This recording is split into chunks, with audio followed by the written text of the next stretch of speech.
ഹരി ഓം. ഹരി ഓം. എല്ലാവർക്കും നമസ്കാരം, എല്ലാവർക്കും സുപ്രഭാതം. ഓം ശുക്ലാം വരദരം വിഷ്ണും ശശിവർണം ചതുർഭുജം പ്രസന്നവദനം ധ്യായേത് സർവവിഘ്നോപശാന്തയേ. ഗുരവേ സർവലോകാനാം വിഷജേ ഭവരോഗിണാം നിധയേ സർവവിദ്യാനാം ദക്ഷിണാമൂർത്തയേ നമഃ.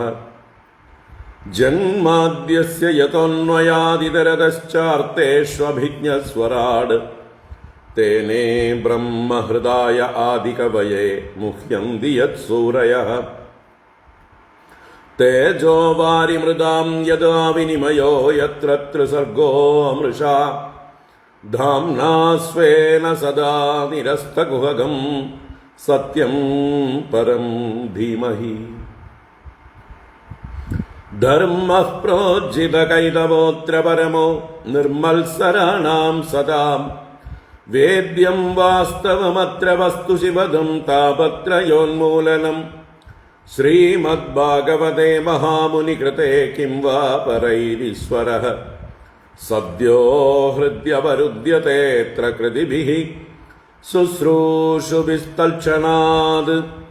പുരഹോരസികാ ഭുവി ഭാവുകാഃ നാരായണം നമസ്കൃത്യ നരം ചൈവ നരോത്തമം ദേവീം സരസ്വതീം വ്യാസം തതോ ജയമുദീരയേത്. യം ദ്വൈപായനോ വിരഹകാതര ആജുഹാവ പുത്രേതി തന്മയതയാ തരവോഭിനേദുഃ തം സർവഭൂതഹൃദയം മുനിമാനതോസ്മി. യസ്വാനുഭാവമഖിലശ്രുതിസാരമേകം അധ്യാത്മദീപമതിതിദീർഷതാം തമോന്തം സംസാരിണാം കരുണയാഃ പുരാണഗുഹ്യം തം വ്യാസസൂനുമുപയാമി ഗുരും മുനീനാം. മൂകം കരോതി വാചാലം പങ്കും ലംഘയത്തെ ഗിരിം യത്കൃപാതമഹം വന്ദേ പരമാനന്ദമാധവം. യം ബ്രഹ്മാ വരുണേന്ദ്രരുദ്രമരുതഃ സ്തുന്വന്തി ദിവ്യൈസ്തവൈഃ വേദൈഃ സാംഗപദക്രമോപനിഷദൈഃ ഗായന്തി യം സാമഗാഃ. ധ്യാനാവസ്ഥിതതദ്ഗതേന മനസാ പശ്യന്തി യം യോഗിനോ യസ്യാന്തം ന വിദുഃ സുരാസുരഗണാഃ. ദേവായ തസ്മൈ നമഃ. കോമളം കൂജയൻ വേണും ശ്യാമളോയം കുമാരകഃ വേദവേദ്യം പരം ബ്രഹ്മ ഭാസതാം പുരതോ മമ. ഭൂതൈർമഹദ്ഭിർയയിമാ പുരോ വിഭുഃ നിർമ്മായ ശേതേ യദമൂഷു പൂരുഷഃ.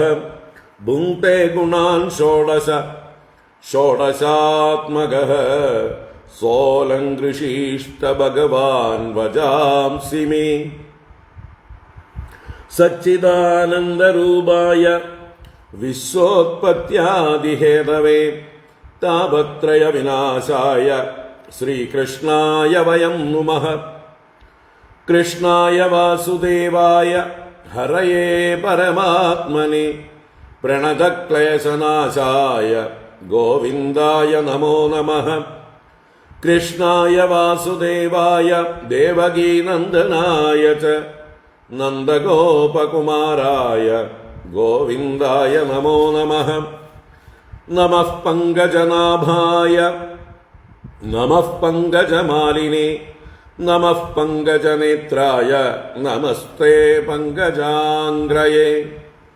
പീതാംബരം കരവിരാജിതശംഖചക്രകൗമോദഗീ സരസിജം കരുണാസമുദ്രം രാധാസഹായം അതിസുന്ദരമന്ദഹാസം വാതാലയേശമനിശം ഹൃദി ഭാവയാമി.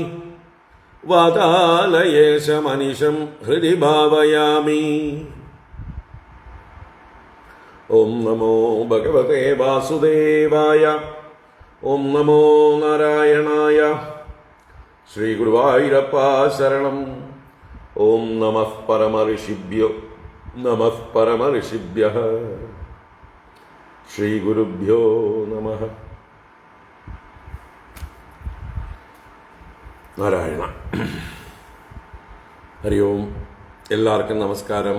എല്ലാവർക്കും സുപ്രഭാതം, ശുഭദിനം. ഭാഗവത ജ്ഞാനഗംഗയിലേക്ക് സുസ്വാഗതം, സുസ്വാഗതം.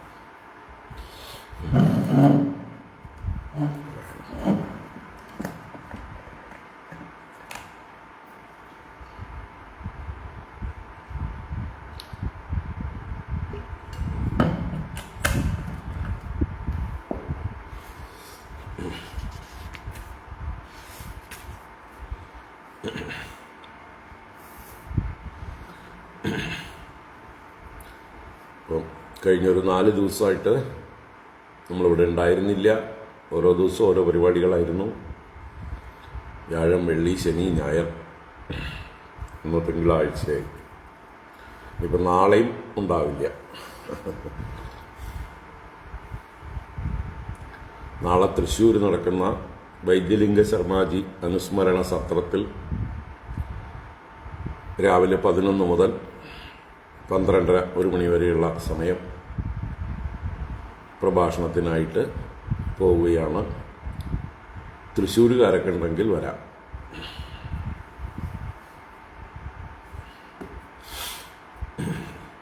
തിരുവമ്പാടി ദേവസ്വത്തിൻ്റെ കൗസ്തുഭം എന്നുള്ള ഹാളിൽ വെച്ചിട്ടാണ് പരിപാടി. സത്രം നടന്നുകൊണ്ടിരിക്കുന്നുണ്ട്. ഓൺലൈനായിട്ട് അതിൻ്റെ പാരായണവും പ്രഭാഷണങ്ങളും ഒക്കെ അവൈലബിളാണ്. വേണ്ടവർ അത് നേരം പോക്കിന് ആസ്വദിക്കാവുന്നതാണ്. പാരായണം ആചാര്യന്മാർ പലരും 108 ആചാര്യന്മാർ മാറി മാറി മാറി നിർത്തി ചെയ്യുന്ന പാരായണമാണ്. എല്ലാവർക്കും ഫോളോ ചെയ്യാൻ പറ്റും. പ്രഭാഷണം രാവിലെ ഒരു പ്രഭാഷണമേ ഉള്ളൂ. 11 മുതൽ 12:30 വരെയുള്ള സമയം.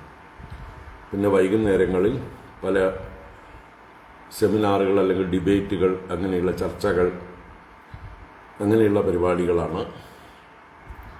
ഭാഗവത വിഷയത്തെ സംബന്ധിച്ചിട്ടുള്ള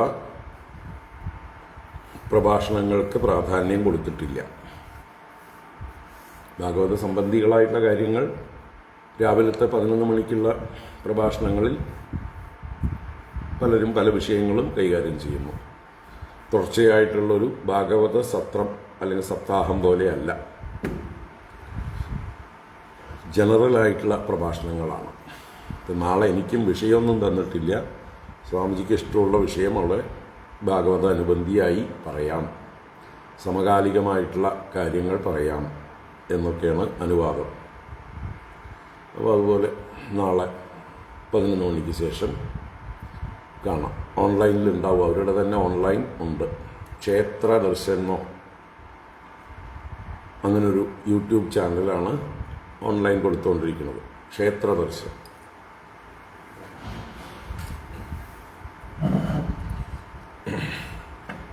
അപ്പം അത് കഴിഞ്ഞാൽ പിന്നെ മിക്കവാറും ഇവിടെ ഉണ്ടാവും. ശനിയും ഞായറും മാത്രമാണ് മറ്റ് പുറത്ത് പരിപാടികൾ.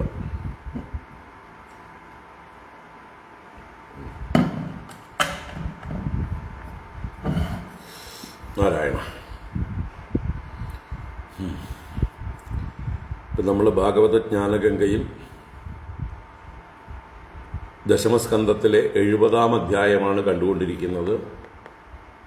അതിലാദ്യ ഭാഗം ഭഗവാന്റെ ദിനചര്യ, അതോട് ചേർന്ന് പിന്നീട് ആ സഭയിൽ ദ്വാരകയുടെ തലസ്ഥാനമായ സുധർമ്മ എന്ന സഭയിൽ വെച്ച് ജരാസന്ധൻ്റെ കാരാഗൃഹത്തിൽ നിന്ന്, അഥവാ അവിടെയുള്ള രാജാക്കന്മാരുടെ ദൂതനായിട്ട് ഒരു പുരുഷൻ വരുന്നതും അയാളുടെ വിഷയാവതരണവും, അതിനുശേഷം പിന്നീട് നാരദ മഹർഷിയുടെ വരവും, ഇതെല്ലാമാണ് വിഷയം. നമുക്ക് ആദ്യം വായിക്കാം. ഏതുവരെ ഞാൻ പറഞ്ഞത് എനിക്ക് ഓർമ്മയില്ല.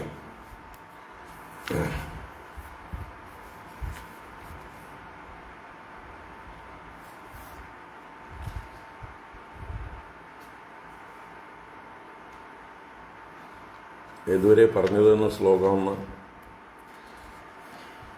25 വരെ പറഞ്ഞു പോകും. 26 മുതൽ പറയണം എന്നാണ് തോന്നണം.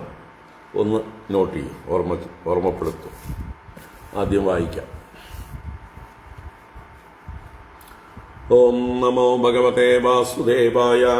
അഥ ശ്രീമദ്ഭാഗവതേ ദശമസ്കന്ധേ സപ്തതിതമോऽധ്യായഃ. ശ്രീശുക ഉവാച. അദോഷസ്യുപവൃത്തായാം കുക്കുടാൻ കൂജദോഷപन् ഗൃഹീതകണ്ഠ്യഃ പതിഭിः മാധവ്യോ വിരഹാതുരാः വയാംസ്യരൂരുവൻ കൃഷ്ണം ബോധയന്തീവ വന്ദിനഃ ഗായൽ സ്വളിഷു അനിദ്രാണി മന്ദാരവനവായുഭിः മുഹൂർത്തം തം തു വൈദർഭി നാമൃഷ്യത് അതിശോഭനം പരിരംഭണ വിശ്ലേഷാത് പ്രിയബാഹ്വന്തരം ഗദാ ബ്രാഹ്മേ മുഹൂർത്തെ ഉത്ഥായ വാര്യുപസ്പൃശ്യ മാധവഃ ദദ്യൗ പ്രസന്നകർണഃ ആത്മാനം തമസഃ പരം ഏകം സ്വയം ജ്യോതിരനന്യമവ്യയം സ്വസംസ്ഥയാ നിത്യനിരസ്തകൽമഷം ബ്രഹ്മാക്യമസ്യോദ്ഭവനാശഹേതുഭിः സ്വശക്തിഭിർലക്ഷിതഭാവനിർവൃതിം അധാപ്ലുതോംബസ്യ മലേ യഥാ വിധി ക്രിയാകലാപം പരിധായ വാസസി ചകാര സന്ധ്യോപഗമാദിസത്തമോ ഹുതാനലോ ബ്രഹ്മജജാഭവാഗ്യതഃ ഉപസ്ഥായാർക്കമുദ്യന്തം തർപ്പയിത്വാത്മനഃ കലാഃ ദേവാൻ ഋഷീൻ പിതॄൻ വൃദ്ധാൻ വിപ്രാൻ അഭ്യർച്ച്യ ചാത്മവാൻ ധനൂനാം രുക്മശൃംഗീണാം സാധ്വീനാം മൗക്തികസ്രജാം പയസ്വിനീനാം കൃഷ്ടീനാം സവത്സാനാം സുവാസസാം ദദൗ രൂപ്യഗുരാഗ്രാണാം ക്ഷൗമാജിനതിലൈഃ സഹ അലങ്കൃതേഭ്യോ വിപ്രേഭ്യോ ബദ്ധ്വം ദിനേ ദിനേ ഗോവിപ്രദേവതാ വൃദ്ധഗുരൂൻ ഭൂതാനി സർവശഃ നമസ്കൃത്യാത്മസംഭൂതീഃ മംഗളാനി സമസ്പൃശത് ആത്മാനം ഭൂഷയാമാസ നരലോകവിഭൂഷണം വാസോഭിർഭൂഷണൈഃ സ്വീയൈഃ ദിവ്യസ്രഗ് അനുലേപനൈഃ അവേക്ഷ്യാജ്യം തദാദർശം ഗോവൃഷദ്വിജദേവതാഃ കാമാംശ്ച സർവവർണ്ണാനാം പൗരാന്തഃ പുരചാരിണാം പ്രദാപ്യ പ്രകൃതിഃ കാമൈഃ പ്രതോഷ്യ പ്രത്യനന്ദത സംവിഭജ്യാഗ്രതോ വിപ്രാൻ സ്രക്താംബൂലാനുലേപനൈഃ സുഹൃദഃ പ്രകൃതിർദാരാൻ ഉപായുങ്ക്ത തതഃ സ്വയം താവൽ സൂത ഉപാനീയ സ്യന്ദനം പരമാദ്ഭുതം സുഗ്രീവാദ്യൈർഹയൈർയുക്തം പ്രണമ്യാവസ്ഥിതോഗ്രതഃ ഗൃഹീത്വാ പാണിനാ പാണി സാരഥേസ്തം അധാരുഹത് സാത്യക്യുദ്ധവസംയുക്തഃ പൂർവാദ്രിമിവ ഭാസ്കരഃ ഈക്ഷിതോന്തഃ പുരസ്ത്രീണാം സവ്രീഡ പ്രേമ വീക്ഷിതൈഃ കൃത്സ്രാദ് വിസൃഷ്ടോ നിരഗാദ് ജാതഹാസോ ഹരന്മനഃ സുധർമാക്യാം സഭാം സർവൈഃ വൃഷ്ണിഭിഃ പരിവാരിതഃ പ്രാവിശത്യന്നിവിഷ്ടാനാം ന സന്ധ്യംഗ ഷഡൂർമയഃ തത്രോപവിഷ്ടഃ പരമാസനേ വിഭുഃ ബഭൗ സ്വഭാസാ കകുഭോ വഭാസയൻ വൃതോ നൃസിംഹൈര്യദുഭിര്യദുത്തമോ യദോഡുരാജോ ദിവി താരകാഗണൈഃ തത്രോപമന്ത്രിണോ രാജന്നാനാഹാസ്യരസൈർവിഭും ഉപധസ്തുർനടാചാര്യ നർത്തക്യഃ താണ്ഡവൈഃ പൃഥക് മൃദംഗവീണാമുരജവേണുതാളധരസ്വനൈഃ നൃതുർജഗുസ്തുഷ്ടുവുശ്ച സൂതമാഗതവന്ദിനഃ തത്രാഹുർബ്രാഹ്മണാ കേചിത് ആസീനാ ബ്രഹ്മവാദിനഃ പൂർവേഷാം പുണ്യേശസാം രാജ്ഞാം ച അകതയൻ കഥാഃ തത്രൈകഃ പുരുഷോ രാജൻ ആഗതോ പൂർവദർശനഃ വിജ്ഞാപിതോ ഭഗവതേ പ്രദീഹാരൈഃ പ്രവേശിതഃ സ നമസ്കൃത്യ കൃഷ്ണായ പരേശായ കൃതാഞ്ജലിഃ രാജ്ഞാമാവേദയദ്ദുഃഖം ജരാസന്ധനിരോധജം യേ ച ദിഗ്വിജയേ തസ്യ സന്നതിം മയയുർനൃപാഃ പ്രസഹ്യരുഗ്ധാസ്തേനാസൻ അയുതേ ദ്വേ ഗിരിവ്രജേ കൃഷ്ണ കൃഷ്ണ പ്രമേയാത്മൻ പ്രപന്നഭയഭഞ്ജന വയം ത്വാം ശരണം യാമോ ഭവഭീതാ പൃഥഗ്ദിയഃ ലോകോ വികർമ്മനിരതഃ കുശലേ പ്രമത്തഃ കർമ്മണ്യയം ത്വദുദിതേ ഭവദർച്ചനേ സ്വേ യസ്താവദസ്യ ബലവാനിഹ ജീവിതാശാം സദ്യച്ചിനത്യനിമിഷായ നമോസ്തു തസ്മൈ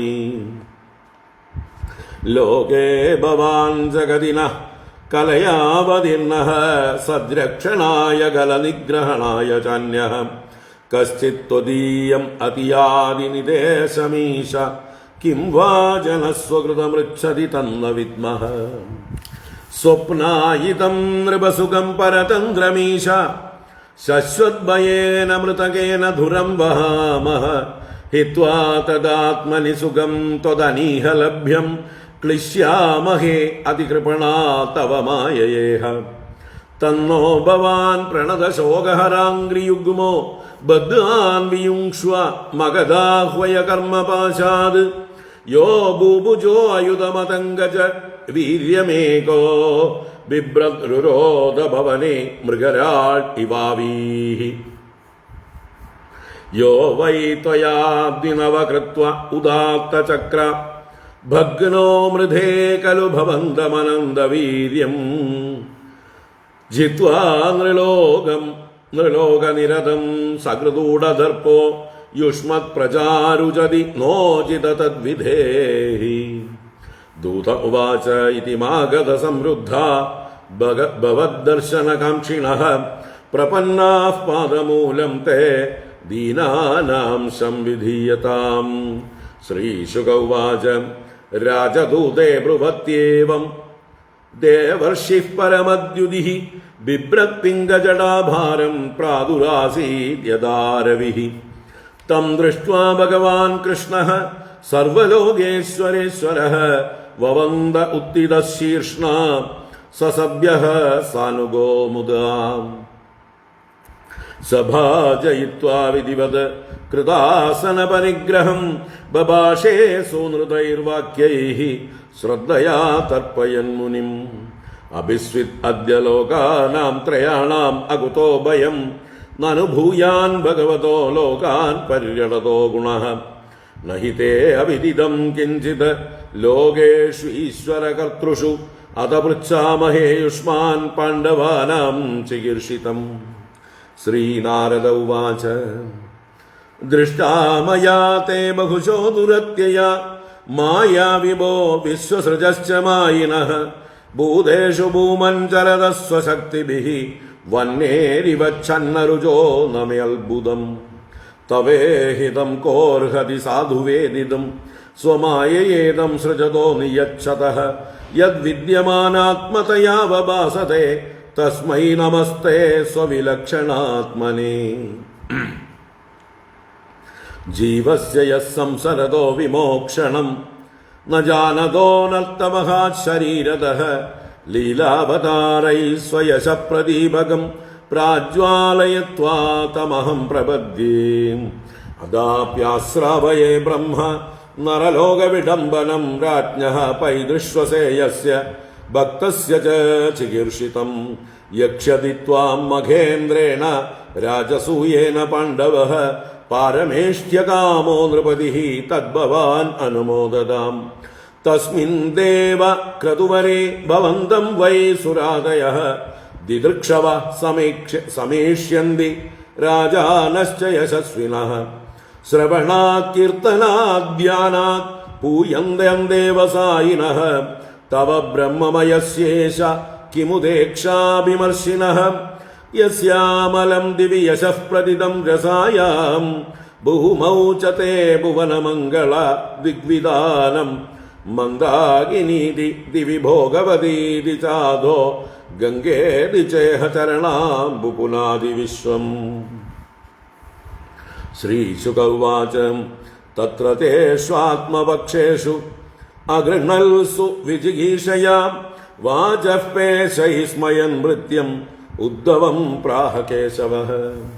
ശ്രീഭഗവാനുവാച ത്വം ഹി നഃ പരമം ചക്ഷുഃ സുഹൃന്മന്ത്രാർത്ഥതത്വവിത് തദാത്ര ബ്രൂഹ്യനുഷ്ഠേയം ശ്രദ്ധദ്മഃ കരവാമ തത്.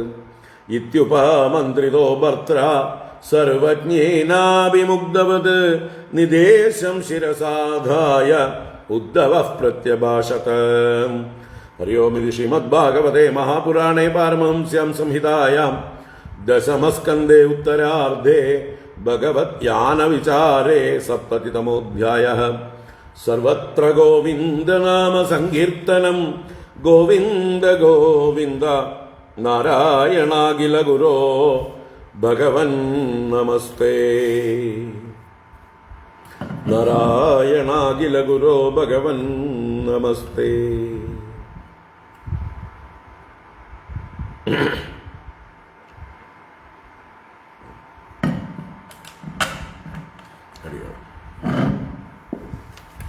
എല്ലാവർക്കും ഒരിക്കൽ കൂടെ നമസ്കാരം. എല്ലാവർക്കും സുസ്വാഗതം, സുപ്രഭാതം. അപ്പോൾ ദശമസ്കന്ധത്തിലെ 70-ാം അധ്യായമാണ് നമ്മളിപ്പോൾ വായിച്ചത്. ഇതിൽ 26 ശ്ലോകങ്ങൾ കഴിഞ്ഞ ക്ലാസ്സിൽ കണ്ടു. 27 മുതൽക്ക് ഇനി കാണണമെന്നാണ് മനസ്സിലാക്കുന്നത്. അപ്പോൾ ഇതിൽ ആദ്യ ഭാഗത്ത് ഭഗവാന്റെ നിത്യകർമ്മങ്ങൾ, ദിനചര്യ വർണ്ണിച്ചു. ബ്രാഹ്മമുഹൂർത്തത്തിൽ ഭഗവാൻ ഭാര്യമാരുടെ ആലിംഗനത്തിൽ നിന്ന് മുക്തനായി എഴുന്നേൽക്കുന്നതും ജലം സ്പർശിച്ച് ധ്യാനിക്കുന്നതും പിന്നീട് സ്നാനാദികളും അതിനുശേഷം ചെയ്യേണ്ട തർപ്പണാദികൾ, സന്ധ്യാവന്ദനാദികൾ, അതുപോലെ തന്നെ സമിതാദാനം എന്നുള്ള അഗ്നിഹോത്രം, അതുപോലെ ദാനധർമാദികൾ, ഇതെല്ലാം വിസ്തരിച്ചു. പിന്നീട് വസ്ത്രവും ആഭരണങ്ങളും എല്ലാം ധരിച്ച് രഥം കൊണ്ടുവന്ന് രഥത്തിലേക്ക് കയറുന്ന ഭഗവാനെ കണ്ടു. അതിനു മുമ്പായിട്ട് ഭഗവാൻ ചില രാവിലെ കാണേണ്ട കണികൾ എന്തൊക്കെയാണ് കാണേണ്ടത് എന്ന് വർണ്ണിച്ചു അല്ലേ. നെയ്യിലേക്ക് തൻ്റെ മുഖം നോക്കുക, കണ്ണാടി കാണുക, പശുക്കൾ, കാളകൾ, ബ്രാഹ്മണർ, ദേവതകൾ, അവരെയൊക്കെ കാണുക, അവർക്കൊക്കെ വേണ്ടതായിട്ടുള്ള കാര്യങ്ങൾ കൊടുക്കുക, തൻ്റെ പ്രജകളെ എല്ലാവരെയും സന്തോഷിപ്പിക്കുക, ബ്രാഹ്മണർക്കും മറ്റുമൊക്കെ വസ്ത്രങ്ങൾ, താമ്പൂലം, ലേപനങ്ങൾ ഇതെല്ലാം വിതരണം ചെയ്യുക, വേണ്ടപ്പെട്ട ബന്ധുക്കളെയും ഭാര്യമാരെയും പ്രജകളെയും എല്ലാം വേണ്ട പോലെ സന്തോഷിപ്പിക്കുക എന്നുള്ള കാര്യങ്ങളൊക്കെ പറഞ്ഞു. അത് കഴിഞ്ഞിട്ടാണ് രഥത്തിൽ കയറി സഭയിലേക്ക് പോകുന്നത്. സുധർമ്മ എന്ന സഭയിലേക്ക് ഭഗവാൻ പ്രവേശിക്കുന്നതും എല്ലാ വൃഷ്ണികളോടുകൂടി, യാദവൻ പ്രമുഖന്മാരോട് കൂടിയിട്ടാണ് പ്രവേശിക്കുന്നത്. ഏതൊരു സുധർമ്മയിലാണോ ഷഡൂർമയ ന സന്ധി, 6 പ്രകാരത്തിലുള്ള ദുഃഖങ്ങളൊന്നും തന്നെ ഇല്ല. വിശപ്പ്, ദാഹം, ജര, നര അല്ലെങ്കിൽ മരണം, അതുപോലെയുള്ള ക്ഷീണം, സുഖം, ദുഃഖം, ഇങ്ങനെയുള്ള വിഷമങ്ങളൊന്നും ഇല്ലാത്ത ആ സ്ഥലത്തേക്ക് പ്രവേശിച്ചു എന്നും അവിടെ കൃഷ്ണന് വേണ്ടിയുള്ള പരമമായ ആസനത്തിൽ ഇരുന്നു കൊണ്ട് ദിക്കുകളെയെല്ലാം പ്രകാശിപ്പിച്ചുകൊണ്ട് നരസിംഹങ്ങളെപ്പോലെയുള്ള യാദവന്മാരാൽ ചുറ്റപ്പെട്ടവനായി നക്ഷത്രങ്ങളാൽ സേവിക്കപ്പെടുന്ന ചന്ദ്രദേവനെ പോലെ ആ കൃഷ്ണചന്ദ്രൻ സുധർമ്മ എന്ന സഭയിൽ ശോഭിക്കുന്നു. അവിടെ വിദ്വാൻമാരായിട്ടുള്ളവർ വന്ന് അവരുടേതായിട്ടുള്ള ഹാസ്യരസങ്ങൾ, നടാചാര്യന്മാർ വന്ന് അവരുടെ നടനങ്ങൾ ഇതെല്ലാം ചെയ്യുന്നു, നർത്തകികൾ വന്ന് താണ്ഡവാദികൾ ചെയ്യുന്നു, വാദ്യഘോഷങ്ങളെല്ലാം മുഴക്കുന്നവർ അത് മുഴക്കുന്നു, സൂതമാഗതബന്ദികൾ ഗാനങ്ങൾ ആലപിക്കുന്നു, സ്തുതിക്കുന്നു. ബ്രഹ്മവാദികളായ ബ്രാഹ്മണർ വന്ന് പൂർവീകന്മാരായ പുണ്യയശസ്വികളായ രാജാക്കന്മാരുടെ, ചന്ദ്രവംശ രാജാക്കന്മാരുടെ കഥകളെല്ലാം വർണ്ണിക്കുന്നു. അങ്ങനെയുള്ള ആ സഭയിലേക്ക് തത്ര ഏകഃ പുരുഷഃ രാജൻ ആഗതോ അപൂർവദർശന, മുമ്പ് കണ്ടിട്ടില്ലാത്ത ഒരു പുരുഷൻ ആ സഭയിലേക്ക് കയറി വരുന്നു. പ്രതീഹാരന്മാരാൽ അഥവാ കാവൽക്കാരാൽ ഭഗവാനായിട്ട് അറിയിക്കപ്പെട്ടു. ഭഗവതേ വിജ്ഞാപിത, ഭഗവാനോട് അറിയിച്ചു. ഭഗവാൻ അവരെ പ്രവേശിപ്പിക്കാൻ പറഞ്ഞു. പ്രവേശിത.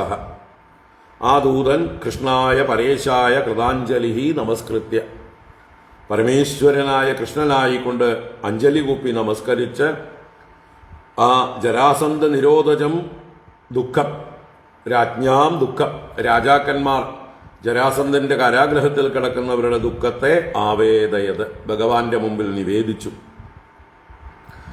ഏതൊക്കെ രാജാക്കന്മാരാണോ ജരാസന്ധന്റെ ദിഗ്വിജയത്തിൽ സന്നതിം നയയുഹു, ജരാസന്ധന്റെ മുമ്പിൽ വണങ്ങാതിരുന്നത്, അടിയറവ് പറയാതിരുന്നത്, അവരെയെല്ലാം ബലാത്കാരേണ ബന്ധിച്ച് കാരാഗൃഹത്തിൽ ഗിരിവ്രജം എന്ന ദേശത്ത് എല്ലാവരെയും അടച്ചു വെച്ചിരിക്കുകയാണ്.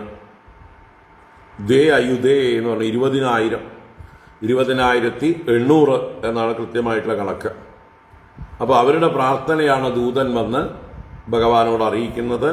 കൃഷ്ണ കൃഷ്ണ പ്രമേയാത്മൻ പ്രപന്ന ഭയഭഞ്ജന വയം ത്വാം ശരണം യാമോ ഭവഭീതാ പൃഥഗ്വ്യഃ. അപ്രമേയമായ അളവില്ലാത്ത മഹിമയോടുകൂടിയവനെ കൃഷ്ണ, ശരണം പ്രാപിച്ചവരുടെ ഭയത്തെ നശിപ്പിക്കുന്നവനെ, സംസാരഭീതന്മാരായ ഭേദബുദ്ധികളോടുകൂടിയവരായ ഞങ്ങൾ അങ്ങയേതാ ശരണം പ്രാപിക്കുന്നു. ഈ ലോകത്തിലുള്ള ആളുകളെല്ലാം കുശലേ പ്രമത്തഃ, സത്കർമ്മങ്ങളിൽ പുണ്യകർമ്മങ്ങളിൽ പ്രമാദം സംഭവിച്ചവരായി വികർമ്മ നിരതഃ, അരുതാത്ത കർമ്മങ്ങൾ, വിപരീത കർമ്മങ്ങൾ, നിഷിദ്ധ കർമ്മങ്ങൾ ചെയ്തുകൊണ്ട് വർത്തിക്കുന്നു. അങ്ങ് ഉപദേശിച്ചതായിട്ടുള്ള കർമ്മങ്ങൾ ചെയ്യാൻ അങ്ങയുടെ അർച്ചനത്തിലും ഒന്നും അവര് താല്പര്യം കാണിക്കുന്നില്ല, പ്രമത്തരായിരിക്കുന്നു. അങ്ങനെ ഇരിക്കെ, അവരുടെ ജീവിതാശ ബലമായിരിക്കെ തന്നെ ഏതൊരു അങ്ങാണോ അവരുടെ ജീവിതാശയെ തന്നെ സദ്യഃ ചിനത്തി, അവർ പ്രതീക്ഷിക്കാതിരിക്കുന്ന സമയത്ത് ഛേദിച്ചു കളയുന്നത്, അവർക്ക് ആശാഭംഗമുണ്ടാക്കിക്കൊണ്ട് അവരുടെ ജീവിതത്തെ തന്നെ അവസാനിപ്പിക്കുന്നത്, അങ്ങനെയുള്ള അനിമിഷായ തസ്മൈ നമഃ അസ്തു, കാലസ്വരൂപനായ അങ്ങേക്ക് നമസ്കാരം. അനിമിഷനാണ് ഭഗവാൻ, കണ്ണടയ്ക്കാത്ത കാലസ്വരൂപനാണ്. ഓരോരുത്തരും ചെയ്യുന്ന കർമ്മങ്ങൾക്കനുസരിച്ച് അപ്പപ്പോ അവർക്ക് അർഹിക്കുന്നതായിട്ടുള്ള ഫലങ്ങളെ കൊടുക്കുന്ന കാലമൂർത്തിയാണ് ഭഗവാൻ. അതുകൊണ്ട് ആ കാലസ്വരൂപനായ അനിമിഷായ തസ്മൈ നമഃ അസ്തു എന്ന് സ്തുതിച്ചു. അവരുടെ ആ സ്തുതിയും പ്രാർത്ഥനയും തുടരുകയാണ്. 27-ാം ശ്ലോകം മുതൽക്ക് നമുക്ക് കാണാം. ലോകേ ഭവാൻ ജഗതിന കലയാവതീർണഃ സദ്രക്ഷണായ ഖലനിഗ്രഹണായ ചന്യഃ കശ്ചിത് ത്വദീയമതിയാദിനിദേശമീശ കിം വാ ജനഃ സുഹൃതമൃച്ഛതി തന്ന വിദ്മഃ. ലോകേ ഭവാൻ ജഗതിനഃ കലയാവതീർണഃ സദ്രക്ഷണായ ഖലനിഗ്രഹണായ ചന്യഃ കശ്ചിത് ത്വദീയമതിയാദിനിദേശമീശ കിം വാ ജനഃ സ്വകൃതമൃച്ഛതി തന്ന വിദ്മഃ. ഈ ലോകത്തിൽ ലോകേ ജഗതിനഃ ഭവാൻ, ജഗത് ഇനഃ, ഇനൻ എന്ന് പറഞ്ഞാൽ രക്ഷകൻ, ഈശ്വരൻ, പാലകൻ എന്നൊക്കെ അർത്ഥമാണ്. ഭഗവാന്റെ ഒരു പര്യായം തന്നെയാണ് ഈനഃ. ഇനായ നമഃ എന്ന് പറഞ്ഞാൽ ഈശ്വരായ നമഃ എന്ന് തന്നെയാണ്. അപ്പൊ ജഗതിനഃ, ജഗത്തിന്റെ ഇനനായ അഥവാ രക്ഷകനായ ഭവാൻ അങ്ങ് സദ്രക്ഷണായ ഖലനിഗ്രഹണായ കലയാ അവതീർണഃ, അങ്ങയുടെ അംശത്തോടുകൂടി ഇവിടെ അവതരിച്ചിരിക്കുന്നത് എന്തിനാണ്? സദ്രക്ഷണായ, സജ്ജനങ്ങളെ രക്ഷിക്കാനും, ഖലനിഗ്രഹണായ, ദുഷ്ടന്മാരെ നിഗ്രഹിക്കാനുമായിട്ടാണ് അവതരിച്ചിരുന്നത്. ഹേ ഈശ, അല്ലയോ ഈശ്വര, അന്യഃ കശ്ചിത് ത്വദീയം നിദേശം അതിയാതി. എന്നാൽ വേറെ ചിലരായിട്ടുള്ള ആളുകള്, അന്യരായ ആളുകള് ഈശ്വരനായ അങ്ങയുടെ ത്വദീയം നിദേശം അതിയാതി, അങ്ങയുടെ നിർദ്ദേശത്തെ അഥവാ ആജ്ഞയെ, അങ്ങയുടെ നിയമങ്ങളെ ലംഘിക്കുന്നു, അതിയാതി അതിക്രമിക്കുന്നു. ജനഃ സ്വകൃതം പൃച്ഛതി കിം വാ തദ് ന വിദ്മഃ.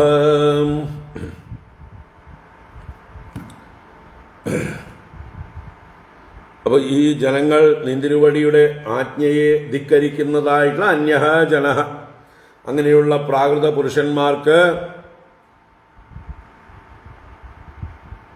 സുകൃതം പൃച്ഛതി, അവരവർ ചെയ്യുന്ന കർമ്മത്തിന്റെ ഫലത്തെ പ്രാപിക്കുമോ, അവരവരുടെ കർമ്മഫലത്തെ ലഭിക്കുമോ, കിംബാ ലഭിക്കുമോ എന്നാണ് ചോദ്യം. തന്ന വിദ്മഃ, ഞങ്ങൾക്കറിയുന്നില്ല എന്ന് പറഞ്ഞാൽ ഇവിടെ മറ്റൊരാള്, ജരാസന്ധൻ എന്ന് പറഞ്ഞൊരാള് ഭഗവാന്റെ നിയമങ്ങളെ ലംഘിച്ചുകൊണ്ട് മറ്റൊരു പാരലൽ ഭരണം നടത്തുന്നു ഈ ലോകത്ത്.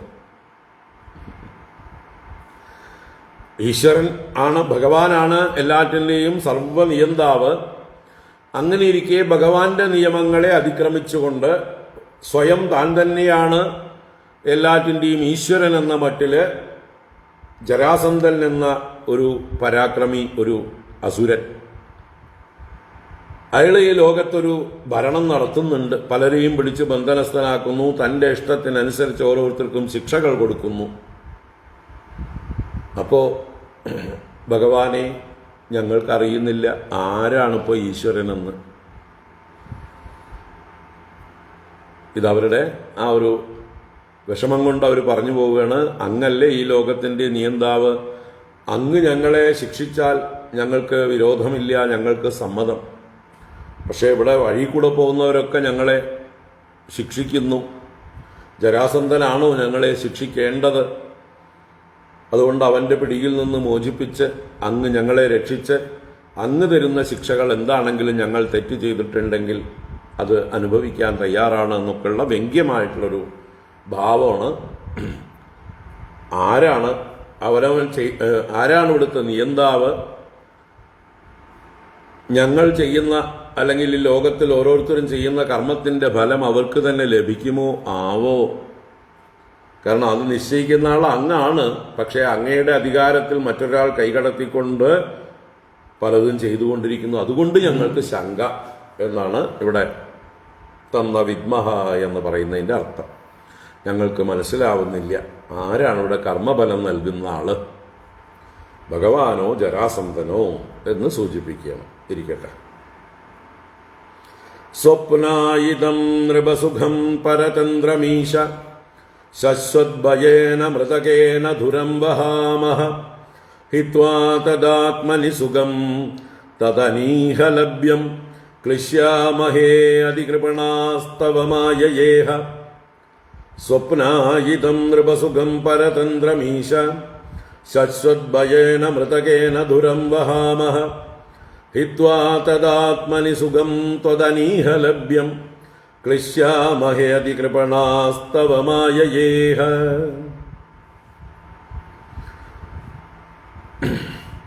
ഇവിടെ അവരുടെ രാജപദവി എന്നുള്ളത് വാസ്തവത്തിൽ ശാശ്വതമല്ല, സ്വപ്നം പോലെയാണ് എന്നുള്ളത് അവർ ഉണരുകയാണ്, പശ്ചാത്താപം കൊണ്ട് പറയുകയാണ്. ഞങ്ങൾ രാജപദവി ഉണ്ടായിരുന്നപ്പോൾ എല്ലാം മറന്ന് ശാശ്വതമാണെന്ന് കരുതി അഹങ്കാരികളായി തീർന്ന് തോന്നിയ വാസങ്ങൾ ചെയ്തു, അധർമ്മം അനുഷ്ഠിച്ചു. പക്ഷേ ഇപ്പോഴാണ് തിരിച്ചറിഞ്ഞത് ഈ രാജപദവിയൊന്നും ശാശ്വതമല്ല എന്നുള്ളത്. അതിൻ്റെ ഒരു വിസ്താരമാണ് ശ്ലോകം. അപ്പൊ ഹേ ഈശ, നൃപസുഖം പരതന്ത്രം സ്വപ്നായിദം ശശ്വദ്ഭയകേന മൃതകേന ധുരം വഹാമഹ. അല്ലയോ ഈശ്വര, നൃപസുഖം, ഈ രാജപദവി, അതിലിരിക്കുന്ന ചില സുഖങ്ങൾ മറ്റുള്ളവരുടെ ദൃഷ്ടിയിൽ രാജാവ് എന്ന് പറയുമ്പോൾ ഭൗതികമായിട്ടുള്ള ഒരുപാട് പ്രിവിലേജസ് സൗകര്യങ്ങൾ അനുഭവിക്കുന്നുണ്ട്, നല്ല സുഖമാണെന്നാണ് നാട്ടുകാരുടെയൊക്കെ ഭാവം. എന്നാൽ വാസ്തവത്തിൽ അത് പരതന്ത്രം, സ്വാതന്ത്ര്യമില്ലാത്തതാണ് രാജാവിൻ്റെ പദവി. ഒരു രാജ്യത്ത് ഏറ്റവും അധികം സ്വാതന്ത്ര്യം ഇല്ലാത്തതാർക്ക് ചോദിച്ചാൽ രാജാവിനാണ്. എന്തുകൊണ്ട്? രാജാവ് ഏറ്റവും അധികം ധർമ്മത്താൽ ബന്ധിക്കപ്പെട്ടവനാണ്. പ്രജകളുടെ ക്ഷേമം എന്നുള്ളതായിട്ടുള്ള ഒരൊറ്റ കാര്യമായിരിക്കണം അദ്ദേഹത്തിൻ്റെ ലക്ഷ്യം. അതിനുവേണ്ടി രാജധർമ്മം എന്ന് നിയമസംഹിതകളുണ്ട്. അതനുസരിച്ച് മാത്രമേ അദ്ദേഹം പ്രവർത്തിക്കാൻ പാടുള്ളൂ. അതുകൊണ്ട് അത്യന്തം പരതന്ത്രനാണ് ഒരു രാജാവ്. മുൾക്കിരീടമാണ് അദ്ദേഹം ധരിച്ചിരിക്കുന്നത്. സ്വപ്നായുധം, അത് സ്വപ്ന സമാനമാണ്. എപ്പോൾ വേണമെങ്കിൽ ഉണർന്നാൽ തീരുന്നതാണ് സ്വപ്നം, അല്പനേരത്തേക്ക് മാത്രമുള്ളതാണ്. അതുപോലെയുള്ളൂ ഈ രാജസുഖം എന്ന് പറയുന്നത്. ശശ്വത്ഭയേന മൃതകേന ദുരം വഹാമഹ. ഞങ്ങളുടെ മൃതകം എന്ന് പറഞ്ഞാൽ മരണം ശീലമായിട്ടുള്ള ശരീരം കൊണ്ടാണ് ഈ ഭരത്തെ, ദുരം എന്നാൽ രാജ്യഭാരത്തെ, ദുരം എന്നാൽ നുകം എന്നാണ് അർത്ഥം. കാളകളുടെ കഴുത്തിൽ വെക്കുന്ന വണ്ടിയുടെ നുകം. ദുരന്തരൻ എന്ന് പറഞ്ഞാൽ കാള, നുകത്തെ വഹിക്കുന്നവൻ എന്നാണ് അർത്ഥം. പക്ഷെ ഭാരവാഹി, ഉത്തരവാദിത്വമുള്ളവൻ, വലിയ പദവികളിലിരിക്കുന്നവൻ എന്നൊക്കെ അർത്ഥത്തിൽ ദുരന്തരൻ എന്ന പദം ഉപയോഗിക്കും. അപ്പോൾ ഇവിടെ ദുരം വഹാമഹ, ഞങ്ങൾ വലിയ ഭാരത്തെ വഹിക്കുന്നു. എങ്ങനെ? എപ്പോൾ വേണമെങ്കിൽ മരിച്ചു വീഴാവുന്ന ശരീരം കൊണ്ട്. അതാണ് മൃതകേന. അത് ശശ്വത്ഭയേന മൃതകേന. മൃതകം എന്ന ശരീരത്തിന് വിശേഷണം പറഞ്ഞതാണ് ശശ്വത് ഭയം. എപ്പോഴും ഭയം കൂടപ്പുറപ്പായിട്ടുള്ളത്. ശരീരത്തിൽ അഭിമാനമുണ്ടോ? ഭയം ഉറപ്പ്. ഈ ശരീരമാണ് ഞാൻ എന്ന് കരുതുന്നവർക്കൊക്കെ നിശ്ചയമായിട്ടും മരണഭയം എപ്പോഴും ഉണ്ട്. മരണഭയം നീങ്ങണോ? നമ്മുടെ എല്ലാ ഭയങ്ങളും പോകണോ? അതിനുള്ള ഏറ്റവും നല്ല വഴി ഈ ശരീരമല്ല ഞാൻ എന്ന് ഉറയ്ക്കുകയാണ്. ഈ ശരീരത്തിലുള്ള അഭിമാനം, ഇതാണ് ഞാൻ എന്നുള്ള അഭിമാനം പോകണം. ഇത് പോകാനുള്ള വഴി ആത്മബോധമാണ്. ഞാൻ ശരീരമല്ല, ഞാൻ ആത്മസ്വരൂപമാണ് എന്നുള്ള ബോധം അത് നല്ലതുപോലെ ഉറയ്ക്കും വരെ ഈ ശരീരാഭിമാനം ഉണ്ടാകും. ഈ ശരീരം നിമിത്തമുള്ളതായിട്ടുള്ള ഭയം നമ്മളെ വേട്ടയാടിക്കൊണ്ടേയിരിക്കും. അതുകൊണ്ട് തന്നെ നമ്മൾ സ്വാർത്ഥന്മാരും പാപികളും ആകാൻ ചാൻസ് കൂടുതലാണ്. എപ്പോഴും അതിലേക്ക് ചായ്വുണ്ടാവും. ഈ ശരീരം ഇല്ലാതായാൽ ഞാനില്ലാതാകുമല്ലോ, അപ്പം ഈ ശരീരം ആരെയും ദ്രോഹിക്കാം എന്നുള്ള ചിന്ത വന്നു ചേരും. അപ്പം അതുകൊണ്ട് നമ്മൾക്ക് നമ്മുടെ പാപവും സ്വാർത്ഥതയും ഭയവും എല്ലാം പോകാൻ ഒറ്റ വഴിയുള്ളൂ, ശരീരത്തിലുള്ള അഭിമാനത്തെ ഇല്ലാതാക്കുക. ഞാൻ ഈ ദേഹമാണ് എന്നുള്ള ഭാവം ശശ്വത് ഭയേന, എപ്പോഴും ഭയം നൽകുന്നതായിട്ടുള്ള മൃതകേന, ഈ പൊട്ട പാത്രം കൊണ്ടാണ് ഈ വലിയ ഭാരത്തെ ഞങ്ങൾ വഹിക്കുന്നത്. എപ്പോൾ വേണമെങ്കിൽ മരിച്ചു പോകാവുന്ന ശരീരം കൊണ്ട്. അതുകൊണ്ട് തന്നെ ഒന്നും ഗ്യാരണ്ടി ഇല്ല എന്ന് പറയാം, എപ്പോൾ വേണമെങ്കിൽ പതിക്കാവുന്നത്. കാരണം രാജാവായി കഴിഞ്ഞാൽ ധാരാളം ശത്രുക്കള് ചുറ്റുമുണ്ട്. അന്യരാജ്യക്കാരല്ല അധികം ശത്രുക്കളായിട്ടുണ്ടാവുക. അന്യരാജ്യക്കാരായിട്ടുള്ള രാജാക്കന്മാർ ശത്രുക്കളായിട്ട് ആക്രമിക്കാൻ വരുമ്പോൾ അറിയാൻ പറ്റും, എതിർക്കാൻ പറ്റും. ഒരു രാജാവിന് വാസ്തവത്തിൽ ഏറ്റവും അധികം ശത്രുക്കൾ സ്വന്തം അടുത്ത ആളുകളായിരിക്കും. സഹോദരന്മാരാവാം, മറ്റ് ബന്ധുക്കളാവാം, അല്ലേ, മക്കളാവാം, മന്ത്രിമാരാവാം, സേനാനായകന്മാരാവാം. ആര് വേണമെങ്കിൽ ഈ രാജാവില്ലാതായാൽ തങ്ങൾക്ക് അധികാരം കിട്ടും എന്ന് വിചാരിക്കുന്നവരാരും ഈ രാജാവിന് ശത്രുക്കളാണ്. അപ്പോൾ ഉറങ്ങുന്നത് പോലും സൂക്ഷിച്ചു വേണം. ഭാര്യയെ പോലും വിശ്വസിക്കാവോ എന്നറിയില്ല. കാരണം ഭാര്യയ്ക്ക് വല്ല കാമുകന്മാരുണ്ടെങ്കിൽ ആ കാമുകന്മാരെ രാജാവാക്കണം എന്ന് ആഗ്രഹമുണ്ടെങ്കിൽ ഈ രാജാവിനെ പണി കഴിപ്പിക്കും രാത്രി ഉറക്കത്തിൽ. അതുകൊണ്ട് എപ്പോഴും രാജാക്കന്മാർക്ക് ഭയം കൂടുതലാണ്. ചുറ്റും ശത്രുക്കളാണ്. പുത്രാദപി ധനഭാജാം ഭീതിഹി. പുത്രന്മാര് നല്ല ആരോഗ്യവാന്മാരായി വളർന്ന് സ്വന്തം കാലിൽ നിൽക്കാറായി കഴിഞ്ഞാൽ അവരും ഭയങ്കരന്മാരാണ് ഈ പിതാക്കന്മാരായ രാജാക്കന്മാർക്ക്. അപ്പൊ എപ്പോഴും ഭയമുള്ളതാണ് ഈ രാജപദവി എന്നുള്ളത്. അപ്പൊ അതുകൊണ്ട് ഞങ്ങൾ എങ്ങനെയൊക്കെയോ ഈ മൃതശരീരം കൊണ്ട്, ജഡമായ ശരീരം കൊണ്ട്, എപ്പോൾ വേണമെങ്കിൽ മരിച്ചു പോകാവുന്ന ശരീരം കൊണ്ടാണ് ഈ രാജ്യഭാരമൊക്കെ വഹിക്കുന്നത്. പക്ഷേ വേണ്ട പോലെ ആ ബോധമുണ്ടായിരുന്നില്ല. അതാണ് ത്വത് അനീഹലഭ്യം ആത്മനി തത്സുഖം ഹിത്വാ അതികൃപണാഹ വയം ഇഹ തവ മായയാ ക്ലിശ്യാമഹേ. ത്വത് അനീഹലഭ്യം ആത്മനി തത്സുഖം ഹിത്വ. ത്വത് എന്ന് പറഞ്ഞാൽ അങ്ങയിൽ നിന്ന് അനീഹലഭ്യം, അനീഹന്മാർക്ക് ലഭിക്കുന്നത്. അനീഹന്മാരെന്ന് പറഞ്ഞാൽ ആഗ്രഹമില്ലാത്തവർ, നിഷ്കാമന്മാർ, സന്യാസികൾ, ഋഷീശ്വരന്മാർ എന്നൊക്കെ അർത്ഥം. ആ അനീഹന്മാർക്ക് ലഭിക്കുന്നതായിട്ടുള്ള ആത്മനി തത്സുഖം, ആത്മാവിലുള്ള ആ സുഖത്തെ ഹിത്വ ഉപേക്ഷിച്ചിട്ട് ഇഹ ഈ ഞങ്ങൾ തവമായയാ ക്ലിശ്യാമഹേ, വയം തവമായയാ ക്ലിശ്യാമഹേ, അങ്ങയുടെ മായ കൊണ്ട് മോഹിതരായിട്ട് ക്ലേശിച്ചുകൊണ്ടിരിക്കുന്നു. ഈ സംസാരത്തിൽ തന്നെ കിടന്ന് ഭയം അനുഭവിച്ച്, ദുഃഖങ്ങൾ അനുഭവിച്ച്, ഭാരം വഹിച്ച് ക്ലേശിച്ചുകൊണ്ടിരിക്കുന്നു. വാസ്തവത്തിൽ ഈ ഭാരം അങ്ങോട്ട് ഇറക്കി വെച്ച് ഈ ശരീരത്തിലുള്ള ദേഹാഭിമാനത്തെയും ഉപേക്ഷിച്ച് അങ്ങയുടെ ഭക്തന്മാരായ മഹാത്മാക്കളുടെ പാദസേവ ചെയ്ത് അവരിൽ നിന്നുള്ള ആത്മജ്ഞാനം ഉപദേശം തേടി ആ ആത്മജ്ഞാനം വേണ്ട പോലെ അനുഭവമാകാനുള്ള പ്രയത്നം ചെയ്ത് ആനന്ദമായി കഴിയേണ്ടതായിട്ടുള്ള ഞങ്ങൾ അത് മറന്നുകൊണ്ട് മായയാൽ മോഹിതരായി, ഭൗതിക വിഷയങ്ങളിൽ തൽപരരായി. ഭഗവാന്റെ മായ തന്നെയാണ് നമ്മളെ ഭൗതിക കാര്യങ്ങളിലേക്ക് മോഹിപ്പിക്കുന്നത്, ആത്മാവിനെ മറയ്ക്കുന്നത്.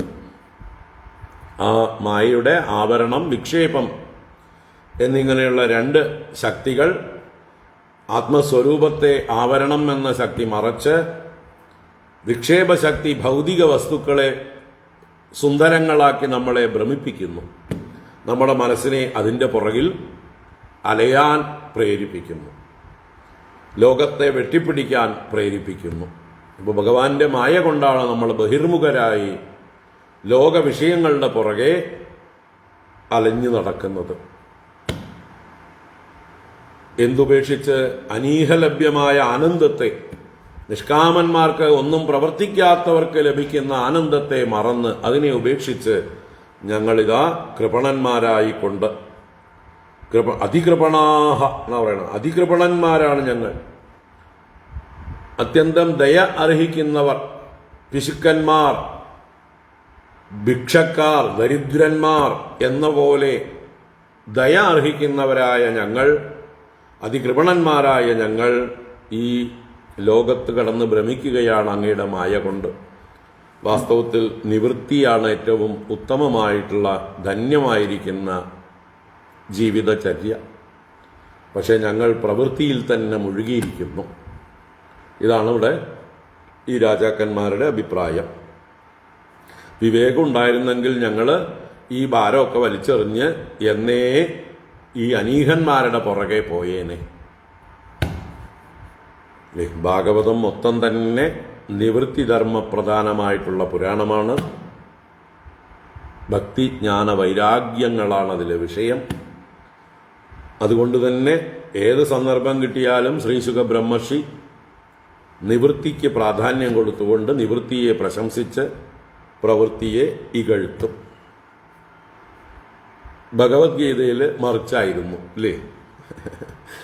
ഭഗവത്ഗീതയിൽ ഭഗവാൻ രണ്ടിനെയും, പ്രവൃത്തിയെയും നിവൃത്തിയെയും പറഞ്ഞ് നിവൃത്തിയെ പുകഴ്ത്തും, എന്നാൽ അർജുനനോട് നീ പ്രവൃത്തി ചെയ്യൂ എന്ന് പറയുകയും ചെയ്യും. നിവൃത്തിയെ പുകഴ്ത്തും, എന്നാൽ നീ പ്രവൃത്തി ചെയ്യൂ, കർമ്മണ്യേവ അധികാരഹത്തെ എന്നൊക്കെ പറഞ്ഞ് നിർബന്ധിക്കും. അപ്പോഴാണ് കൺഫ്യൂസ്ഡ് ആയിട്ടുള്ള അർജുനൻ ഭഗവാനോട് ചോദിച്ചത്, ഏതെങ്കിലും ഒന്ന് ഉറപ്പിച്ചു പറയൂ ഭഗവാനെ, രണ്ടിനെ അങ്ങ് പ്രശംസിക്കുന്നു, എനിക്ക് ഏതാ നല്ലത് എന്ന് പറഞ്ഞു തരൂ എന്നെല്ലാം പലതവണ ചോദിക്കുന്നുണ്ട്. അപ്പോൾ പ്രവൃത്തി നിവൃത്തി അത് ആർക്കുള്ളതാണ്? അതാത് അധികാരികൾക്കുള്ളതാണ്. ആർക്കാണോ ഹൃദയത്തിൽ ആഗ്രഹങ്ങളൊന്നുമില്ലാതായത്, വാസനകളൊക്കെ ക്ഷയിച്ചിരിക്കുന്നത്, നല്ലപോലെ ചിത്തശുദ്ധി ഉണ്ടായിരിക്കുന്നത്, ഈ ലോകത്തിൽ ഒന്നിനോടും ഭ്രമമില്ലാതായത്, ഈ ലോകം അസത്താണ്, മായയാണ് എന്ന് ഉത്തമ ബോധ്യം വന്നത്, അവർക്കുള്ളതാണ് നിവൃത്തി.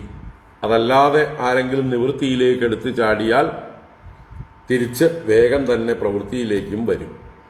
അതുകൊണ്ട് യോഗ്യരായിട്ടുള്ളവരാണ് നിവൃത്തിയിലേക്ക് പോകേണ്ടത്.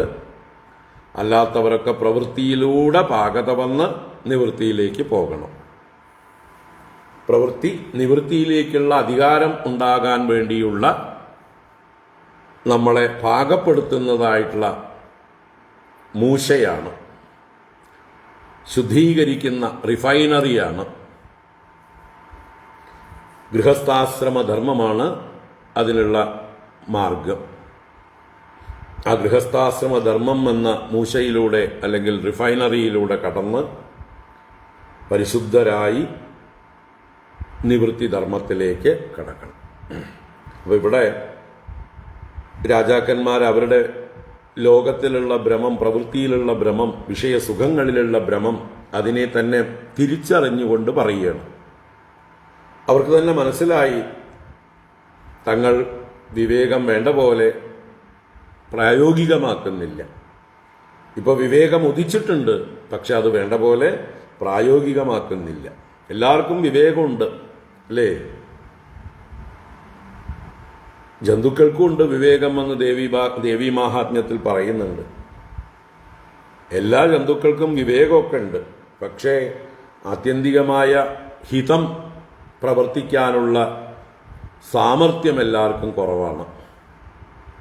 ജ്ഞാനിനാമപി ചേതാംസി ദേവി ഭഗവതീ ഹി സാ ബലാദാകൃഷ്യ മോഹായ മഹാമായ പ്രയച്ഛതി.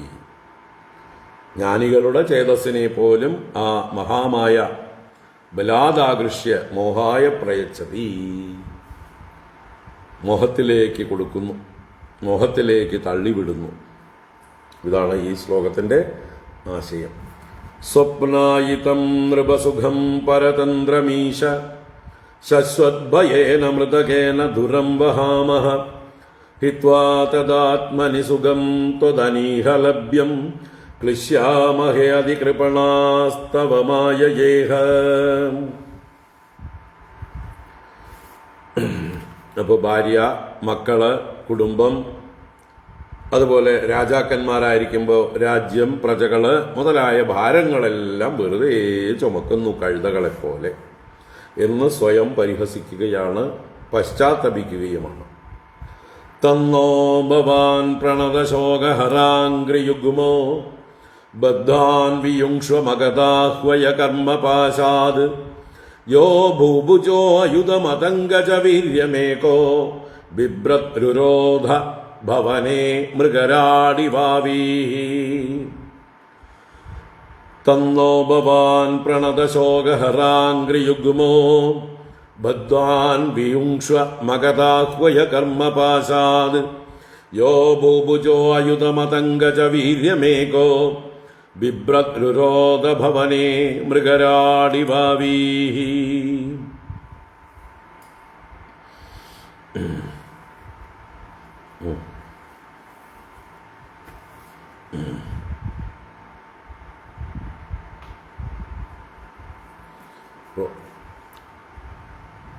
തത് നോ ഭവാൻ, അതുകൊണ്ട് നഹ, നോ എന്ന് പറഞ്ഞാൽ നഹ, അസ്മാൻ, ഞങ്ങളെ, ഭവാൻ അങ്ങ് ആരാണ്? പ്രണതശോകഹരാംഗ്രിയുഗ്മഃ.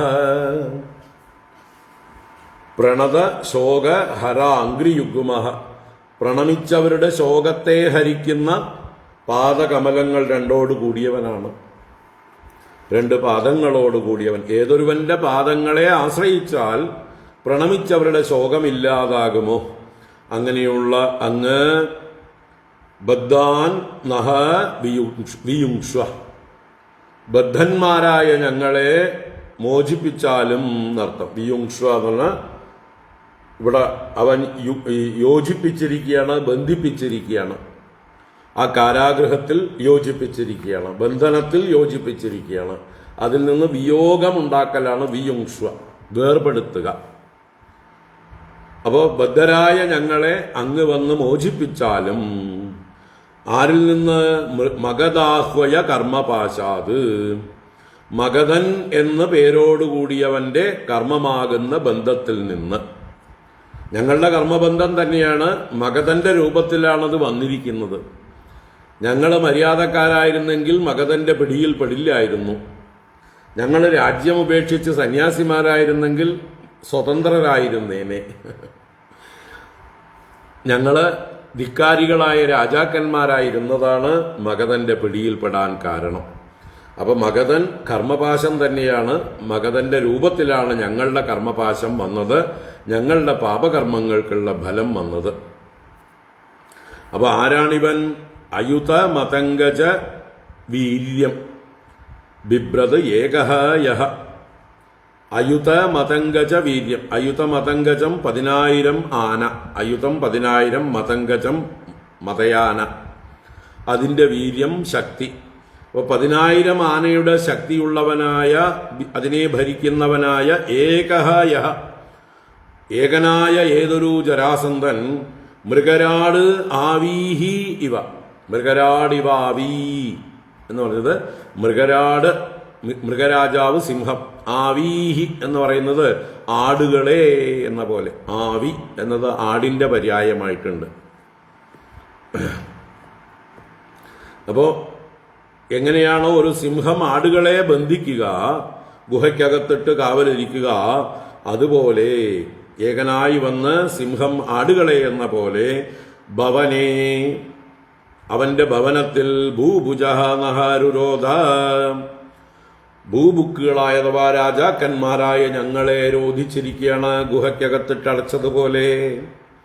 തത്, അതുകൊണ്ട് അവരിൽ നിന്ന്, ഈ ജരാസന്ധനിൽ നിന്ന് പ്രണതശോകഹരാംഗ്രിയുഗ്മനായ അങ്ങ് ഭവാൻ, പ്രണമിക്കുന്നവരുടെ ശോകത്തെ നശിപ്പിക്കുന്ന പാദകമലങ്ങളോടുകൂടി അങ്ങ് ബദ്ധാന്നഹ വിയുങ്ഷ്വ, ബദ്ധന്മാരായ ഞങ്ങളെ, ബന്ധനസ്ഥരായ ഞങ്ങളെ മോചിപ്പിച്ചാലും മഗധാഹ്വയ കർമ്മപാശാത്, മഗധൻ എന്ന പേരോടുകൂടിയവനായ ഞങ്ങളുടെ കർമ്മപാശത്തിൽ നിന്ന് ഞങ്ങളെ അഴിച്ചുവിട്ട് രക്ഷിക്കണമേ, ഞങ്ങളെ മോചിപ്പിക്കണമേ. ഇതാണ് പ്രാർത്ഥന. മഗധരാജന്റെ കാരാഗൃഹത്തിൽ നിന്ന് ബന്ധനസ്ഥരായ ഞങ്ങളെ അങ്ങ് വന്ന് മോചിപ്പിച്ചാലും. യോ വൈ ത്വയാദിനവകൃത്വ ഉദാത്ത ചക്ര ഭഗ്നോ മൃധേ ഖലു ഭവന്തമനന്തവീര്യം ജിത്വാ നൃലോകനിരതം സകൃദൂഢദർപ്പോ യുഷ്മത് പ്രജാരുജതി നോചിതദ്വിദേഹി. യോ വൈ ത്വയാ ദിനവകൃത്വ ഉദാത്ത ചക്ര ഭഗ്നോ മൃധേ ഖലു ഭവന്തമനന്തവീര്യം ജിത്വാ നൃലോകനിരതം സകൃദൂഢദർപ്പോ യുഷ്മത് പ്രജാരുജതി നോചിതദ്വിദേഹി. ഈ എന്തുകൊണ്ട് ഭഗവാനെ ശരണം പ്രാപിച്ചു ജരാസന്ധന്റെ കാരാഗ്രഹത്തിൽ നിന്ന് മോചനത്തിന്? ഈ ജരാസന്ധനെ ജയിക്കാൻ ശക്തിയുള്ള ഒരേ ഒരാൾ ഇപ്പോൾ അവൈലബിൾ ആയിട്ടുള്ളത് ഭഗവാൻ മാത്രമാണ്. മുമ്പ് 17 പ്രാവശ്യം ജരാസന്ധനെ ജയിച്ചവനാണ്. അതിവിടെ പറയുകയാണ്. യോ വൈ ത്വയാ, ഏതൊരുവനാണോ അങ്ങയാൽ, അപ്പൊ ഏതൊരു ജരാസന്ധനാണോ അങ്ങയാൽ, ദ്വിനവകൃത്വ ഉദാത്ത ചക്ര മൃദേ ഭഗ്ന. ദ്വിനവകൃത്വ എന്ന് പറഞ്ഞാൽ ദ്വിനവം ഈ 9, 9 2 18 പ്രാവശ്യം എന്നിവിടെ പറയുന്നുണ്ട്. അതിൽ 17 ജയിച്ചത്. ഭഗവാൻ യുദ്ധത്തിൽ ജരാസന്ധനെ തോൽപ്പിച്ചോടിച്ചത്. 18ാമത്തെ പ്രാവശ്യം ഭഗവാൻ പലായനം ചെയ്യുകയായിരുന്നു. എങ്കിലും ഇവിടെ രാജാക്കന്മാർ പറയുമ്പോൾ 18 എന്ന് എണ്ണി പറഞ്ഞു. ദിനവ കൃത്വ 18 പ്രാവശ്യം. കൃത്വ എന്നുള്ളത് പ്രാവശ്യം എന്നുള്ള പ്രയോഗമാണ്. ദിനവ 18 കൃത്വ അത്രയും തവണ, അത്രയും പ്രാവശ്യം എന്ന്. അപ്പോ എങ്ങനെ ഉദാത്ത ചക്രനായിട്ട് ഉയർത്തിയ ചക്രത്തോടു കൂടിയവനായ ഏതൊരു അങ്ങയാൽ ഏതൊരു ജരാസന്ധൻ യഹ ദ്വിനവകൃത്വ 18 പ്രാവശ്യം മൃതേ ഭഗ്നഃ യുദ്ധത്തിൽ ഭഞ്ജിക്കപ്പെട്ടു, തകർക്കപ്പെട്ടു, പരാജയപ്പെടുത്തപ്പെട്ടു. അനന്തവീര്യം ത്രിലോകനിരതം ഭവന്തം സകൃജിത്വ ഊഢദർപ്പഃ യുഷ്മത് പ്രജാഹാനഃ രുജതി. 18 പ്രാവശ്യം പറഞ്ഞിട്ട് അതിൽ പറയുന്നുണ്ട് ത്രിലോകനിരതം ഭവന്തം.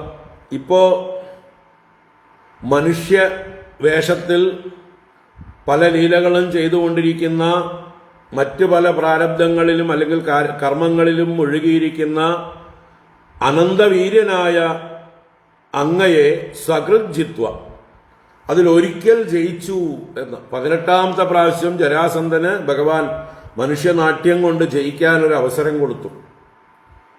പേടിച്ചോടും പോലെ പോയി. അതിനെ ഇവിടെ എടുത്തു പറയാണ്. ആ നൃലോകനിരതം മനുഷ്യനാട്യത്തിൽ മുഴുകിയവനായ അങ്ങയാൽ ഒരിക്കൽ ജയിച്ച സകൃജിത്വ, ഒരിക്കൽ അങ്ങയെ ജയിച്ചിട്ട് ഊഢദർപ്പ വർദ്ധിച്ച അഹങ്കാരത്തോടു കൂടിയവനായി ആര്? ജരാസന്ധൻ. അങ്ങനെ യുഷ്മത് പ്രജാഹാനഃ രുജതി അങ്ങയുടെ പ്രജകളായ ഞങ്ങളെ വേദനിപ്പിക്കുന്നു, പീഡിപ്പിക്കുന്നു. രുജ എന്ന് പറഞ്ഞാൽ രോഗമാണ്, പീഡ എന്നർത്ഥത്തിൽ പ്രയോഗിക്കും. രുജതി പീഡിപ്പിക്കുന്നു. അജിത അല്ലയോ ആരാലും ജയിക്കാൻ കഴിയാത്തവനെ, തത് വിദേഹി അതുകൊണ്ട് അങ്ങ് വേണ്ടത് ചെയ്താലും. എന്താണോ ഉത്തമമായിരിക്കുന്നത്, ഞങ്ങളുടെ രക്ഷയ്ക്ക് വേണ്ടത്, അത് അങ്ങ് ചെയ്യണമെന്ന് ഞങ്ങൾ പ്രാർത്ഥിക്കുകയാണ്. അപ്പൊ അങ്ങ് മനുഷ്യനാട്യം കൊണ്ട് ഒരിക്കൽ ജരാസന്ധന്റെ മുമ്പിൽ പരാജയം അഭിനയിച്ചു പോയി, ഭയം അഭിനയിച്ചു പോയി. അതുകൊണ്ട് തന്നെ അവൻ ഗർവിതനായി ഞങ്ങളെയൊക്കെ ഉപദ്രവിക്കുന്നു. ഇപ്പൊ അങ്ങ് എന്താ വേണ്ടത് ചെയ്ത് ഞങ്ങളെ രക്ഷിക്കണം. ഇതാണ് ഞങ്ങളുടെ പ്രാർത്ഥന. തദ്വിദേഹി വേണ്ടത് ചെയ്താലും എന്നാണ് താല്പര്യം. ഇങ്ങനെ ആ രാജാക്കന്മാരുടെ അപേക്ഷ ദൂതൻ അവതരിപ്പിച്ചു. ആ ദൂതൻ അനുബന്ധമായി തന്റെ വാക്യങ്ങളെ പറയുന്നു. ദൂതൗവാച ഇതി മാഗത സമൃദ്ധ ഭവദ്ദർശനകാംക്ഷിണഃ പ്രപന്നാപാദമൂലം തേ ദീനാനാം സംവിധീയതാം. ദൂത ഉവാച ഇതി മാഗത സമൃദ്ധ ഭവദ്ദർശനകാംക്ഷിണഃ പ്രപന്നാപാദമൂലം തേ ദീനാനാം സംവിധീയതാം. ദൂതൻ തന്റെ വന്ന കാര്യം പൂർണ്ണമാക്കി അവതരിപ്പിക്കുന്നു. ഇതി ഇപ്രകാരം ആഗത സമൃദ്ധാഃ ഭവദ്ദർശനകാംക്ഷിണഃ തേ മാഗതനാൽ ജരാസന്ധനാൽ സംരുദ്ധരായവർ, കാരാഗൃഹത്തിൽ രോധിക്കപ്പെട്ടവർ, ഭവദ്ദർശനകാംക്ഷിണഃ അങ്ങയെ ദർശിക്കാൻ ആഗ്രഹിക്കുന്നവർ, അങ്ങനെയുള്ള രാജാക്കന്മാർ തേ ഇപ്രകാരം തേ പാദമൂലം പ്രപന്നാഹ അങ്ങയുടെ പാദകമലങ്ങളെ, പാദമൂലത്തെ ആശ്രയിച്ചവരാകുന്നു. ദീനാനാം സംവിധീയതാം അദ്ദേഹത്തിന്റെ സ്വന്തം റെക്കമെൻഡേഷൻ. ദൂതൻ സ്വന്തം അഭിപ്രായം പറയണ്. ദീനന്മാരായ പാവങ്ങളായ അവർക്ക് മംഗളത്തെ ചെയ്താലും അവർക്ക് സുഖത്തെ ഉണ്ടാക്കിയാലും സംവിധീയതാം എന്ന് അദ്ദേഹത്തിന്റെ അഭിപ്രായം കൂടി പ്രകടിപ്പിച്ച് അദ്ദേഹം ശാന്തനായി. ആ സന്ദർഭത്തിൽ വേറെ ഒരാൾ കൂടി അവിടെ കയറി വരുന്നു എന്ന് ശ്രീശുക ബ്രഹ്മർഷി പറയുകയാണ്. ശ്രീശുക ഉവാച രാജദൂതേ ബ്രുവത്യേവം ദേവർഷി പരമദ്യുതി ബിഭ്രത് പിംഗജടാഭാരം പ്രാദുരാസീത് യഥാ രവിഃ. ശ്രീശുക ഉവാച രാജദൂതേ ബ്രുവത്യേവം ദേവർഷി പരമദ്യുതി ബിഭ്രത് പിംഗജടാധാരം പ്രാദുരാസീത് യഥാരവി. രാജദൂതേ ഏവം ബ്രുവതി സതി. രാജദൂതൻ, ജരാസന്ധന്റെ കാരാഗ്രഹത്തിലെ രാജാക്കന്മാരുടെ ദൂതൻ, ഏവം ബ്രുവതി സതി, ഇപ്രകാരം പറഞ്ഞുകൊണ്ടിരിക്കുമ്പോൾ പിംഗജടാഭാരം ബിഭ്രത്, നല്ല ചെമ്പിച്ച ജടാഭാരത്തെ ധരിക്കുന്നവനായ പരമദ്യുതി ദേവർഷി, അത്യന്ത കാന്തിയോടുകൂടിയവനായ ആ ദേവർഷി നാരദൻ, രവിഹി യഥാ പ്രാദുരാസീ, സൂര്യൻ ഉദിച്ചു വരും പോലെ ആ സഭയിലേക്ക്, സുധർമാ സഭയിലേക്ക് പ്രാദുർഭവിച്ചു, അവിടെ വന്ന് പ്രത്യക്ഷനായി എന്നർത്ഥം. അപ്പൊ സൂര്യൻ ഉദിച്ച പോലെയാണ് ആ ജ്ഞാനമൂർത്തിയായ നാരദ മഹർഷി അവിടെ ആവിർഭവിച്ചത്. തം ദൃഷ്ട്വാ ഭഗവാൻ കൃഷ്ണ സർവലോകേശ്വരേശ്വരഃ വവന്ദ ഉത്തിതശീർഷ്ണ സസഭ്യഃ സാനുഗോ മുദാ. തം ദൃഷ്ട്വാ ഭഗവാൻ കൃഷ്ണ സർവലോകേശ്വരേശ്വരഃ വവന്ദ ഉത്തിതശീർഷ്ണ സസഭ്യഃ സാനുഗോ മുദാ. ആ നാരദ മഹർഷിയെ കണ്ടതോടുകൂടെ സർവലോകേശ്വരേശ്വര ഭഗവാൻ കൃഷ്ണ, സർവലോകങ്ങളുടെ ഈശ്വരന്മാർക്കും ഈശ്വരനായ ഭഗവാൻ കൃഷ്ണൻ, തം ദൃഷ്ട്വാ ഉത്ഥിതഃ, നാരദനെ കണ്ടതോടുകൂടി വേഗം എഴുന്നേറ്റു, ബഹുമാനിച്ചു എഴുന്നേറ്റ്, സസഭ്യഃ, സഭയിലുള്ള എല്ലാവരോടും കൂടി, സാനുഗഃ, അദ്ദേഹത്തിന്റെ അനുചരന്മാരോടുകൂടി ചെന്ന്, മുദാ ശീർഷ്ണാവവന്ദേ, സന്തോഷപൂർവം നാരദ മഹർഷിയുടെ പാദങ്ങളിൽ ശീർഷ്ണ, ശിരസ്സുകൊണ്ട് വവന്ദേ, വന്ദിച്ചു. തലമുട്ടിച്ച് ആ നാരദ മഹർഷിയുടെ പാദങ്ങളിൽ നമസ്കരിച്ചു. സഭാജയിത്വാ വിധിവത് കൃതാസന പരിഗ്രഹം ബഭാഷേ സൂനൃതൈർവാക്യൈഃ ശ്രദ്ധയാ തർപ്പയൻ മുനിം. സഭാജയിത്വാ വിധിവത് കൃതാസന പരിഗ്രഹം ബഭാഷേ സൂനൃതൈർവാക്യൈഃ ശ്രദ്ധയാ തർപ്പയൻ മുനിം. വിധിവത് സഭാജയിത്വാ, വിധിപ്രകാരം സൽക്കരിച്ചിട്ട്, വേണ്ട പോലെ പൂജിച്ചിട്ട്, കൃതാസന പരിഗ്രഹം മുനിം, ആസനവും പരിഗ്രഹങ്ങൾ അഥവാ സ്വീകാരങ്ങളുമൊക്കെ സ്വീകരിച്ചവനായിട്ടുള്ള മുനിയോട്, അല്ലെങ്കിൽ മുനിയെ ശ്രദ്ധയോടുകൂടെ, സൂനൃതൈഹി വാക്യൈഹി തർപ്പയൻ ബഭാഷേ, സൂനൃതങ്ങളായ അത്യന്ത മൃദുവായ മധുരമേറിയ വാക്കുകളെ കൊണ്ട് തർപ്പയൻ സന്തോഷിപ്പിച്ചുകൊണ്ട്, തൃപ്തിപ്പെടുത്തിക്കൊണ്ട്, ബഭാഷേ ഭാഷണം ചെയ്തു. അപ്പൊ നാരദ മഹർഷിയെ സ്തുതിച്ചുകൊണ്ടിങ്ങനെ ഭാഷണം ചെയ്തു.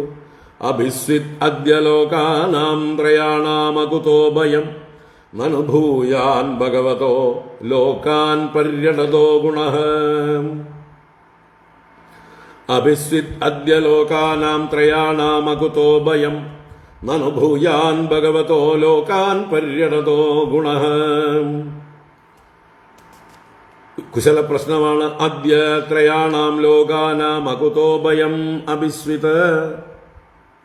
ഇപ്പോൾ 3 ലോകങ്ങൾക്കും ഒരിടത്തുനിന്നും ഭയമൊന്നുമില്ലല്ലോ.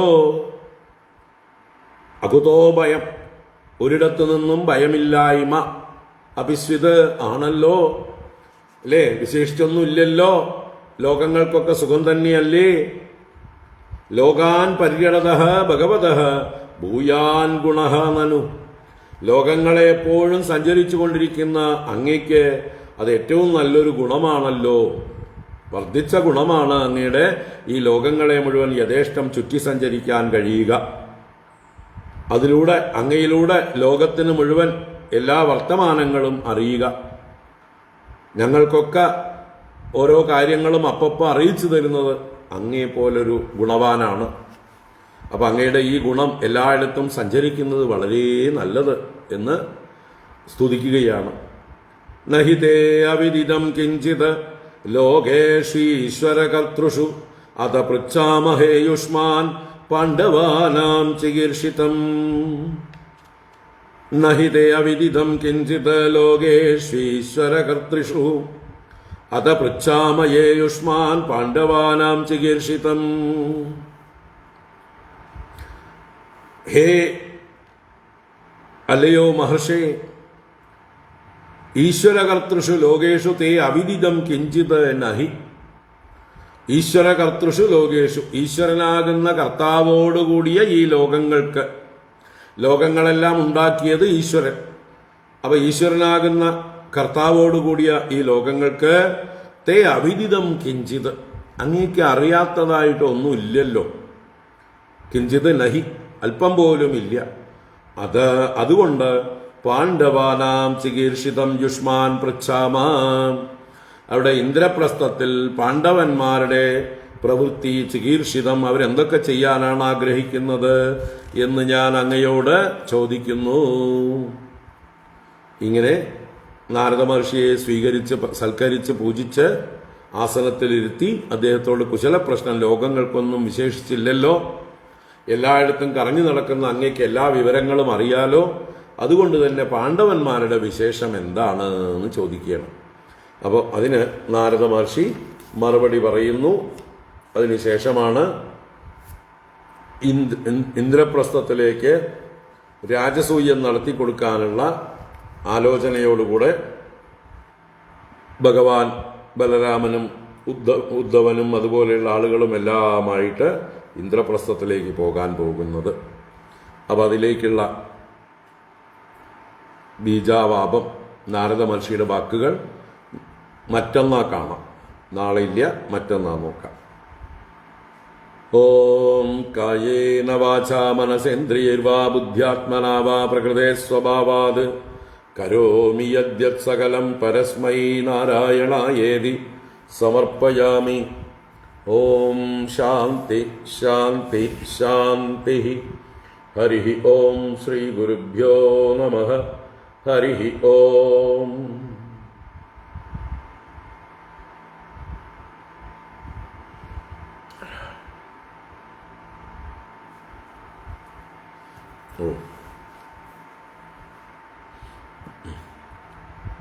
എല്ലാവർക്കും ശുഭദിനം. വൈകുന്നേരം 5 മണിക്ക് വാൽമീകി രാമായണത്തിൽ കാണാം. നാളെ തൃശ്ശൂർ കൗസ്തുഭം ഓഡിറ്റോറിയത്തിൽ ഭാഗവത സത്രത്തിൽ കാണുന്നവർ വരാം. ഓം ഹരി ഓം.